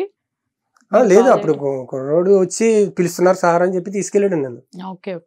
తీసుకెళ్తే అప్పుడు పైన ఇంకా ఆయనతో కూడా చెప్పలేదు నేను, కింద ఇలా కోపడ్డారు. ఎందుకు తెలిసి అర్థమైంది నాకు, తప్పు నాది, అలా రాకూడదు, ఆయన స్థానం అది అని అర్థం చేసుకుని ఇంకేం చెప్పకుండా వచ్చాను. అంటే ఆయన కూడా పెట్టి తీసుకెళ్ళాడు. అప్పటి నుంచి అలా తెలుసున్న వాళ్ళు వరకే తెలుసు సుకుమార్ ఫ్రెండ్. ఆర్టిస్ట్ అని కూడా తెలియదు, అంటే నేను ఒక క్యారెక్టర్ చేస్తాను అని. ఆ ఎక్స్పీరియన్స్ తో నేను ఇంకా ఎవరితో చెప్పుకోవడం మానేశాను. ఇంకా సుకుమార్ ఫ్రెండ్ అని నేను అని వేస్ట్. టక్కనే వచ్చిన ప్రతి ఓడు ఇదే మాట, సుకుమార్ ఫ్రెండ్ అనే ఊరి నుంచి వచ్చాను, ఏంటిది అన్నాడు. నా ఫ్రెండ్ అని నేను నా ఫ్రెండ్ అని చెప్పుకోవడం కూడా తప్పేనా అనుకుని, సరే నేను తెలియదు కదా అనుకుని. ఇలాంటివి ఇంకేమైనా ఎక్స్పీరియన్స్ చేశారండి షూటింగ్స్ టైంలో కానివ్వండి? యాక్టింగ్ టైంలో అంటే ఏముంటాయి చిన్న చిన్న, ఇంకా అన్నీ మామూలే. 100% లవ్ అయిన తర్వాత కూడా చాలా ఆఫీసులు తిరిగాను, వెళ్ళాను, ఇలా పలానా 100% లవ్ చేశానండి, నేను ఆర్టిస్ట్ని అని చెప్తే సరేనమ్మా ఫోటోలు ఇచ్చేయమంటాం, వెళ్ళిపోవడం. ఇంకవన్నీ స్ట్రగుల్ మామూలే అండి. ఇంకా అది కొత్తగా హట్ అయిపోయేంత స్ట్రగుల్ ఏం పడలేదు. పడేదంతా మీ ఫ్రెండే పడ్డాడు? అన్ని ఆయనే పడ్డాడు. ఆయన రెడీ చేసి మొత్తం ఆయకుడిని తయారు చేసి ఉంచాడు, నేను వచ్చి తిన్నాను అన్నట్టు. అలా ఏం కాదులేండి, మీ కష్టం మీరు ఒకవైపు నుంచి ఉంది. లేదు అంటే నేను ఓన్గా ఇప్పుడు ఇవాళ అవకాశం వచ్చింది కనుక ఆ అవకాశాలు నాకు ఇస్తున్నారు. నేనంటూ ఒకడు ఉన్నానన్న విషయం ఇండస్ట్రీ తెలియదు కదా, ఆయన ద్వారా రాబట్టే కదా. ఆ తర్వాత రాజావారి రాణి గారు సినిమా నుంచి నేను పాపులర్ అయ్యానంటే అది రవికిరణ్ గారికి చెప్పాలి కృతజ్ఞత. ఎందుకంటే ఆయన కూడా నన్ను ఎందులోని చూడలేదు. ఎవరో ప్రదీప్ అనే కుర్రోడు చెప్పడం, నన్ను తీసుకెళ్ళడం, నన్ను చేయించడం జరిగింది. అది అనుకోకుండా హిట్ అయింది. అసలు ఇదంతా ఒక ఎత్తు, ఊర్లో మీ ఫైనాన్షియల్ కండిషన్స్ కానీ అవి ఎలా ఉండేవి? అంటే పొలం ఉండటం, ఇల్లు అవన్నీ ఉండేవా? ఏం మాకు పూర్ ఫ్యామిలీ అండి. ఏం లేదు, మా నాన్నగారు రైతు, ఆయన కష్టపడి బతికారు. ఇంకంతే. అందుకే నాకు చదువు కొనసాగించడానికి సాగలేదండి. అప్పట్లో నేను ఊరికే బోర్డు స్కూల్లోకి వెళ్ళినప్పటికే మా అమ్మగారికి హెల్త్ ప్రాబ్లం అయింది. హెల్త్ ప్రాబ్లం అయ్యి ఆవిడ మంచం మొత్తం బెడ్ రెస్ట్ అనమాట. ఇంకా ఆవిడ ఏం లేచేవారు కాదు. ఆ చిన్న వయసులో నాకు ఇంత 8 సంవత్సరాలు 9 సంవత్సరాల వయసు. ఆవిడని చూసుకోవడం, మళ్ళీ వంట కూడా చిన్నప్పుడు వంట కూడా నేనే చేసుకునేవాడిని. దాంతో చదువు ఆగిపోయింది. ఆ రకంగా నాకు చదువు ఆగిపోయింది. చెప్పాలంటే చదువు బాగానే చదివండి, చదువు అంటే ఇంట్రెస్టే నాకు. కానీ అసలు అప్పట్లో బాధ్యత తీసుకోవాల్సి వచ్చింది. మా నాన్నగారికి ఆయన సపోర్ట్ ఉండవలసి వచ్చింది పొలాల్లో. అలా నాకు చదువు ఆగిపోవడం, తర్వాత కొన్నాళ్ళకి మా అమ్మగారు చనిపోవడం. ఇంకా ఆ తర్వాత నేను అప్పుడు మోటార్ ఫీల్డ్లో ఏదో ఒకటి, అంటే వ్యవసాయం కాకుండా ఏదైనా నేర్చుకోవాలి. చదువు ఎలాగా నేర్చుకోలేకపోయాను. ఏదో కృషి ఉండాలి అని ఇంకా అప్పట్లో ఏది ఉంటుంది, షెడ్లో మెకానిక్ నేర్చుకున్నాను. అప్పుడు స్ట్రగుల్ పడ్డాను. ఇండస్ట్రీకి వచ్చాక స్ట్రగుల్ పడ్డా. అప్పుడు మెకానిక్ చేసాను. వాళ్ళు డబ్బులు ఏమి ఇచ్చేవారు, నేర్చుకుంటుంటే డబ్బులు ఇవ్వరు కదా. అట్లా వెళ్ళేవాడిని. భోజనం పెట్టేవారు, ఆ భోజనం కోసమే చేసేవాడిని. అలా అలా అలా ఇంకా అంతే. తర్వాత నేను డ్రైవింగ్ నేర్చుకుని ట్రాక్టర్లు, లారీలు, అప్పుడు కొంచెం పర్వాలేదు, సెటిల్ అయ్యి కొంచెం సంపాదిస్తున్నాను అనేసరికి పెళ్లి చేశారు. ఎంతమంది అండి పిల్లలు? ఒక పాప అండి. ఏం చేస్తుంది ఇప్పుడు? రీసెంట్ గా జాబ్ వచ్చింది. యానిమేషన్ కోర్స్ చేసింది. ఏం చదివింది? డిగ్రీ యానిమేషన్, డిగ్రీలోనే యానిమేషన్ చేసింది. జెమ్ టెక్నాలజీస్ అని మన కొండాపూర్ లో ఆఫీస్ ఉంది. జాబ్ వాళ్ళే ఇచ్చారు, కాలేజీ తరఫు నుంచి వచ్చింది. చేస్తుంది. ఎక్కడండి ప్రెజెంట్? ఇప్పుడు ఎక్కడ ఉంటున్నారు? ఇప్పుడు ఉండేది ఇక్కడ కృష్ణానగర్, యూసఫ్ కూడా కింద, అది జవహర్ నగర్. ఇప్పుడు ఎలా ఉంది మరి కండిషన్? ఇప్పుడు అంతా సెట్ అయిపోయినట్లేనా? ఇప్పుడు మరీ రిచ్ కాదు కానీ పర్వాలేదు. ఒకప్పుడు ఉన్నది బెటర్. స్టెప్ బై స్టెప్ ఎక్కింది తప్ప మళ్ళీ కిందకి రాలా. సొంత ఇల్లు కానివ్వండి, ఇంకా అంతవరకు వెళ్ళలేదండి. సొంత ఊర్లో ప్లేస్ ఉంది కానీ ఇక్కడ ఏం కొనలా. ఊర్లో ఏమన్నా కొన్నారా? ఊర్లో కూడా ఏం కొనలా. పర్వాలేదు, ప్రస్తుతానికి ఇబ్బంది లేకుండా. గుర్తుందా పోనీ కిట్టయ్య గారికి ఫస్ట్ తీసుకున్న రెమ్యునరేషన్ ఇచ్చారా అసలు సుకుమార్ గారు? ఇది కష్టమే. ఇచ్చాడు ప్రతి అసలు కిట్టయ్య గారిని రమ్మన్నాడు అంటే ప్రొడ్యూసర్ల చేత రెమ్యునరేషన్ ఇప్పించేవాడు. ఆ క్యారెక్టర్ కనిపించకపోయినా. గుర్తుందా అసలు ఎంత ఇచ్చారు అనేది? ఫస్ట్ తీసుకున్నారు. జగడానికి అయితే తీసుకున్నట్టు గుర్తులేదండి. ఊరికే సరదాగా వచ్చి నుంచి వెళ్ళిపోయాను. అదే రెమ్యునరేషన్ ఇస్తారన్న విషయం కూడా నాకు తెలీదు. ఆయన కూడా అంత గుర్తు పెట్టుకోలేదు, అంత దానికి ఇచ్చుకోలేదు. కానీ 100% లోకి తీసుకునే ఉండండి. డైలీ ఎంత అని ఇచ్చేవారు. అప్పుడు కూడా 1500 ఎంత ఇచ్చేవారు 100% లోకి. ఎన్ని రోజులు చేశారు మీరు అది? ఆల్మోస్ట్ మొత్తం సినిమా అంతా త్రూ అవుట్ ఉంటాను. అవును, అందుకే అడుగుతున్నాను. చేసానండి చాలా రోజులు, 1 month 40 days ఎంత చేశాను, ఐడియా లేదు. కిట్టయ్య గారికి మరి ఎప్పుడు ఎవరు చెక్కులు ఎగ్గొట్టడం కానీ, రెమ్యునరేషన్ ప్రాబ్లమ్స్ కానీ ఏమి రాలేదా? చేసిన ఇన్ని సినిమాలకి ఉంటాయండి అవి. ఎందుకంటే ఎక్కువ చిన్న సినిమాలే చేశారు. అవునవును, కష్టాలన్నీ అక్కడే ఉంటాయి. అవునవును. నేను కేవలం క్యారెక్టర్ మీదే పెట్టి ఉన్నాను. దేవుడి దయ వల్ల సరిపోతుంది. సంపాదించలేకపోయినా ఏదో నీకు అయిపోయిందా, ఇదిగో ఇస్తున్నాను అన్నట్టు దేవుడు నాకు ఏదో క్యారెక్టర్ పంపిస్తున్నాడు. సరే రే నెల రెంట లేదు, డబ్బులు లేవు అనేటప్పటికి ఎవరో ఒకరు క్యారెక్టర్ చెప్తున్నారు. సార్ మీకు క్యారెక్టర్ ఇచ్చామండి, ఇదిగో అడ్వాన్స్, ఇదిగో 10,000 ఇస్తున్నామండి అంటున్నాడు. వచ్చి ఆ 10,000 వచ్చింది, రెంట్కి సరిపోయినాయి. అట్లాగా క్యారెక్టర్ మీద పెడుతున్నాను నేను. రెమ్యునరేషన్ ఇంత ఇవ్వండి, నాకు డిమాండ్ లేదు. దాని గురించి ఎగ్గొట్టడాలు ఉంటాయండి అవి. ఎవరెవరన్నది అనవసరం, కానీ ఆ స్ట్రగుల్ మామూలే, తప్పదు. ఎందుకంటే మన క్యారెక్టర్ కావాలనుకున్నప్పుడు ఏదో ఒకటి వదులుకోవాలి. మనకు మంచి రోల్ పడింది అనే మైండ్ దాని మీద పెట్టాలి తప్ప నాకు రెమ్యునరేషన్ ఇవ్వలేదు, డబ్బులు ఇవ్వలేదు అంటే కుదరదు. అంత మంచి లవ్ స్టోరీలు రాస్తారు సుకుమార్ గారు. ఊర్లో ఏం లేవా లవ్ స్టోరీస్ ఆయనకి చిన్నప్పుడు కానివ్వండి? చిన్నప్పుడు అంటే మనకి ఆయన లవ్ గురించి మనకి తెలియదండి. ఓకే. అంటే ఆ ట్రాక్ లో నేను వెళ్ళేవాడిని కాదు, ఎందుకంటే ఊర్లోకి వచ్చేవాడు, కలిసి తిరిగేవాళ్ళం, సినిమాకి వెళ్ళేవాళ్ళం, తినేవాళ్ళం, తిరిగేవాళ్ళం. ఫ్రెండ్స్ కి తెలుస్తుంటాయి కదా ఉంటే అవి. ఏమన్నా మరి కాలేజీలో ఉండొచ్చు, ఉండకపోవచ్చు. అది ఓకే. ఊర్లో అయితే లేవు. ఊర్లో లేవు. ఓకే. ఊర్లో చాలా గుడ్ బాయ్, అస్సలు అమ్మాయిలతో మాట్లాడడం కానీ అసలు ఇంటికి వచ్చినట్టే తెలిసింది కాదు. డైరెక్ట్ గా ఇంటికి రావడం, నా దగ్గర రావడం, మీ ఇద్దరం కలిసి ఎక్కడికో చోట వెళ్ళడం, రావడం అంతే. ఇంకా నేనన్నా ఏదైనా చిన్న చిన్న అల్లరి చేసేవాడిని కానీ మీకున్నాయి అయితే ఆయన అల్లరి పనులు ఏదైనా ఏడిపించడం సరదాగా చెప్పుకోవడం అంతేగాని ఆయనకి లేదండి. ఓకే. కాలేజీలో నాకు తెలీదు, కానీ ఇప్పుడు మ్యారేజ్ లవ్ మ్యారేజ్ అండి, అమ్మాయిని చేసుకున్న అమ్మాయి. ఓకే. చాలా హైదరాబాద్ అమ్మాయి, లవ్ చేసుకున్నారు, మ్యారేజ్ చేసుకున్నారు, పాప బాబు.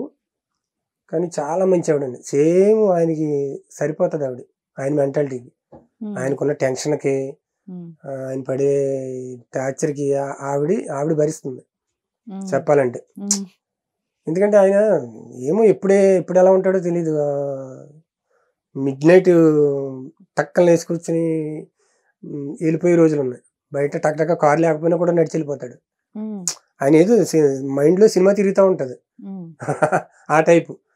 మళ్ళీ ఆయన లేచి వెళ్ళిపోతుంటే మళ్ళీ డ్రైవర్కి ఫోన్ చేసి, బాబు మీ సార్ కిందకు వచ్చేస్తాడు చూడ, తొందరగా చూడండి అని ఆవిడ అన్ని మెలుగుగా చూసుకుని అట్లా సరిపోయింది. అలాగే ఉండాలి ఆవిడకి, ఆయనకి, లేకపోతే ఇబ్బందే కదా. మీరు చూసారు దగ్గరగా, ఎందుకంటే అక్కడ వర్క్ అవునండి, వాళ్ళతో కలిసి ఉండేవాడు కదా. ఆ విషయంలో మాత్రం వాళ్ళ మిస్సెస్ చాలా మంచిదండి. ఓకే. పాప బాబు, పాప పెద్దది, ఓకే, బాబు చిన్నదండి. మీ లైఫ్ మొత్తం మీద ఒక హ్యాపీయెస్ట్ మూమెంట్ అంటే ఏది చెప్తారు? హ్యాపీ మూమెంట్, హ్యాపీ మూమెంట్ నాకు హ్యాపీ మూమెంట్ అంటే ఇది ఇప్పుడు నేను అనుభవిస్తున్నదండి, సక్సెస్. ఇప్పుడు నేను ఊహించింది, ఒక రకంగా చెప్పాలంటే అర్హత లేనిది అని నేను అనుకుంటాను. ఎందుకంటే చదువుకోలేదు, సినిమా నాలెడ్జ్ లేదు, మినిమం సెన్స్ లేదు నాకు, కళ తెలిసి ఉండాలి. అలాంటిది ఒక ఫ్రెండ్ వల్ల వచ్చి ఇక్కడ ఇవాళ 10 మంది గుర్తుపడుతున్నారు అంటే ఇప్పుడు ఎంజాయ్ చేస్తున్నాను.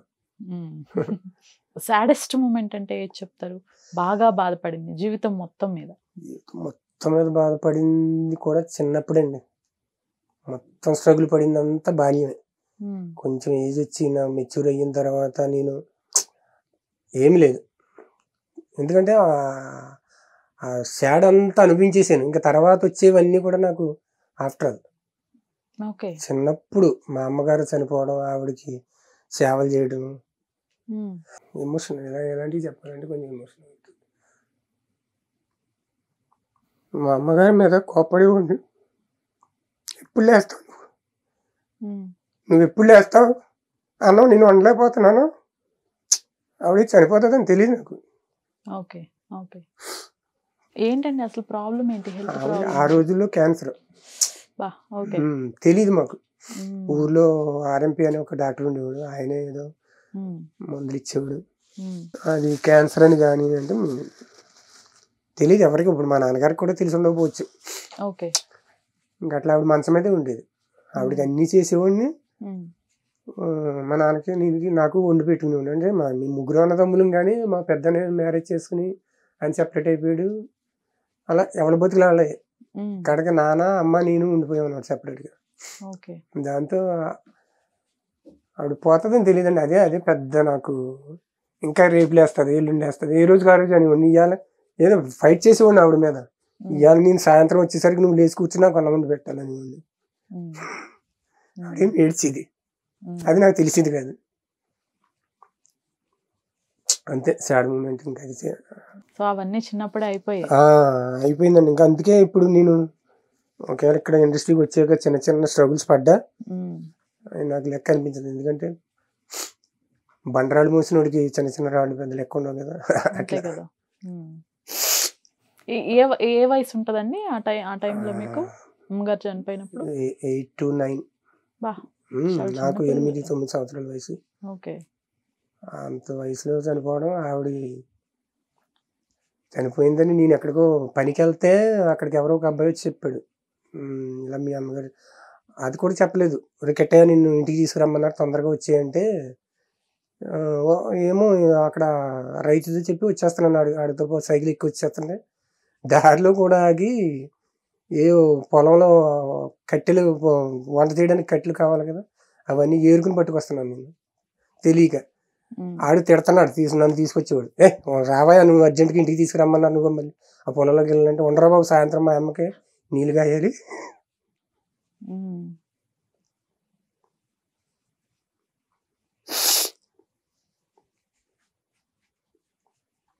సారీ అదొక్కటే.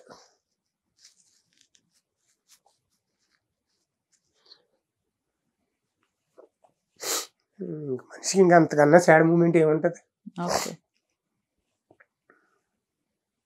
పోన్లేండి, అట్లీస్ట్ మీరు ఆ టైంలో ఆవిడని చూసుకోగలిగారు, ఆ తృప్తి అయినా ఉంటుంది. అవునండి చూసాను,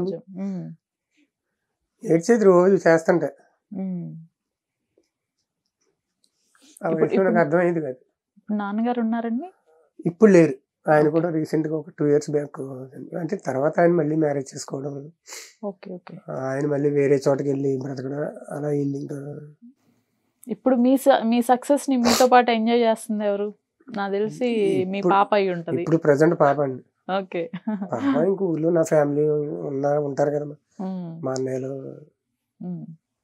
ఎవరైనా గుర్తుపట్టడం మిమ్మల్ని, ఫొటోస్ అడగటం చాలా, ఈ రాజావారి రాణి గారి కాడి నుంచి భయంకరంగా గుర్తుపడతారు. అసలు వెళ్తుంటే ఒరే చౌదరి వెళ్తున్నాడు అంటారు, ఇత్తనం అంటారు,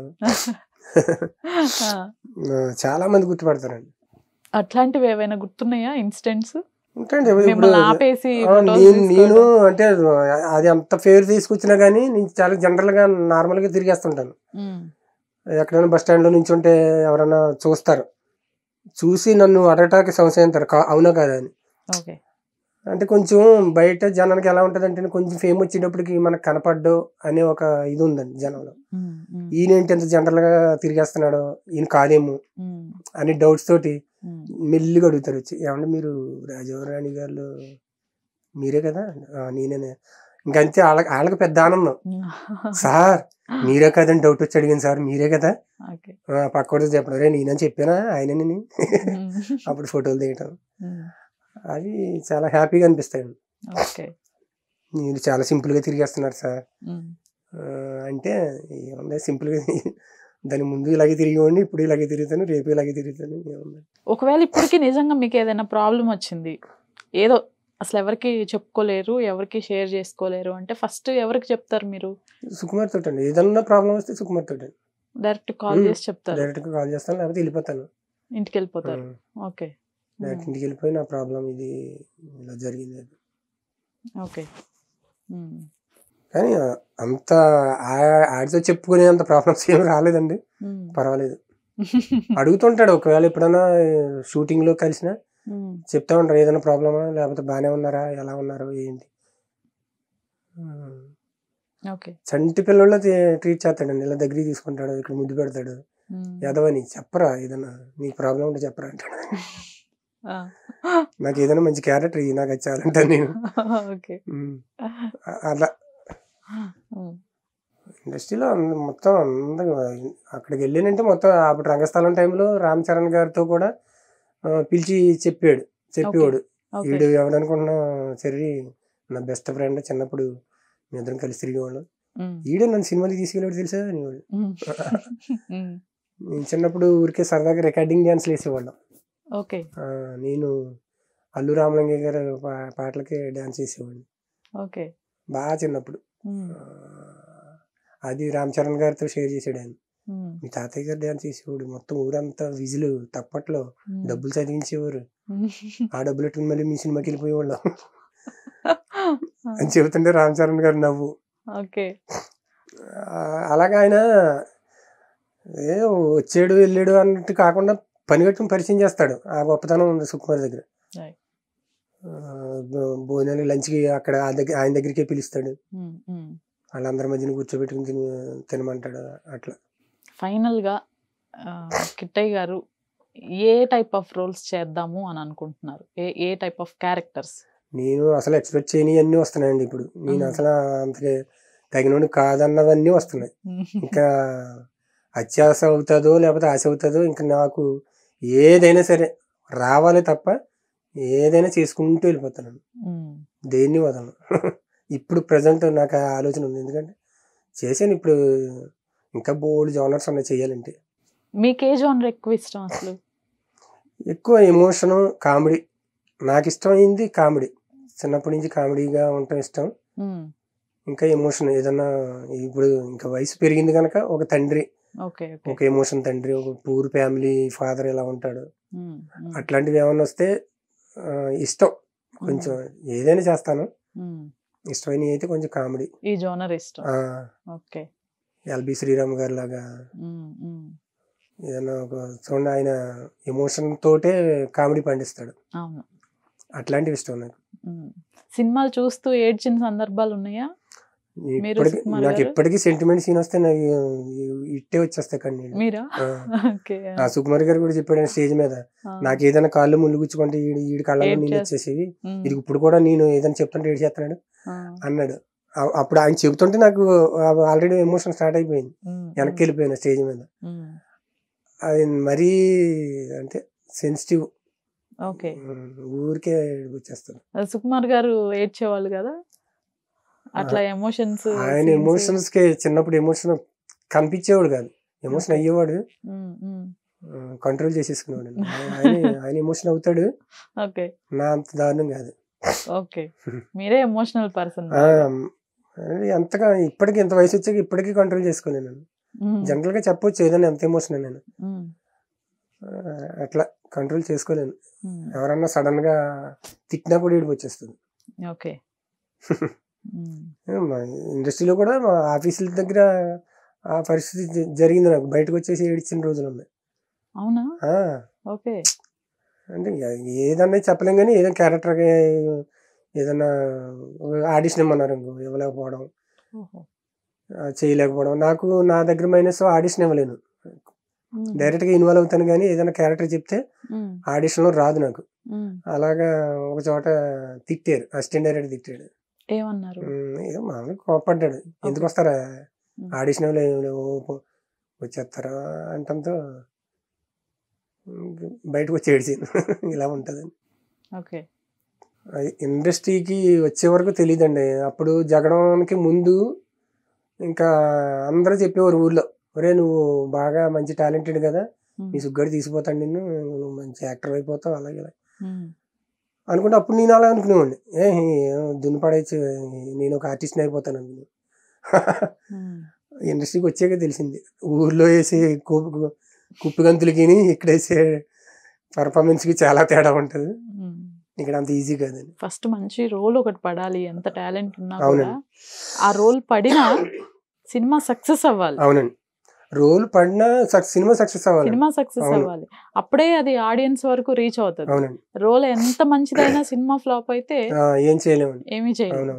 చాలా ఫ్యాక్టర్స్ ఉంటాయి ఇండస్ట్రీ. నాకు భువన విజయం సినిమా చాలా మంచి క్యారెక్టర్ అండి అది. అది చిన్న సినిమా మూలన పెద్దగా థియేటర్లు తక్కువ ఆడింది. రీసెంట్ గా ఈ అంబాజీపేట మ్యారేజ్ అయిన తర్వాత ఐ హేట్ లవ్ అని ఒక సినిమా వచ్చిందండి. కొత్త హీరో కొత్త హీరోయిన్ అందరూ కొత్తడు. అందులో హీరో ఫాదర్ చేశాను, అది కూడా మంచి ఎమోషనల్ క్యారెక్టర్ అండి. ఐ హేట్ లవ్ బాగుంటది సినిమా. అది కూడా చిన్న సినిమా అండి, ప్రమోషన్ లేదు, కొన్ని థియేటర్లే రిలీజ్ అయింది. రేపు ఓటీటీలోకి వచ్చాక బాగా వెళ్తుందండి అది. రాజావారి రాణి గారు కూడా థియేటర్ లో, నేను నాకు అసలు థియేటర్ లో ఉండగా నాకు అసలు ఎవరు ఎక్స్పెక్ట్ చేయలేదు, ఎవరు అడగల, తక్కువ చూసారు. అదే ఈ సందర్భంగా నేను కృతజ్ఞత చెప్పవలసిన వాళ్ళు సుకుమార్ తర్వాత రాజావారి రాణి గారు, రవికిరణ్ గారికి, ఆ తర్వాత ఇంకా మిగతా డైరెక్టర్లు అందరికి పరిచయం లేకపోయినా, నేను వెళ్ళి అడగకపోయినా వాళ్ళే పిలిచి నాకు క్యారెక్టర్ ఇచ్చి నన్ను ప్రోత్సహిస్తున్నందుకు ప్రతి దర్శకుడికి నేను రుణపడి ఉంటాను. ఈ సందర్భంగా చెప్తాను. అలాగే ఇప్పుడు ఇవాళ మీరు పిలిచి నాకు ఈ అవకాశం ఇచ్చి ట్రీ మీడియా ద్వారా నన్ను ఇంకొంతమందికి పరిచయం చేస్తున్నందుకు మీకు కూడా ధన్యవాదాలు.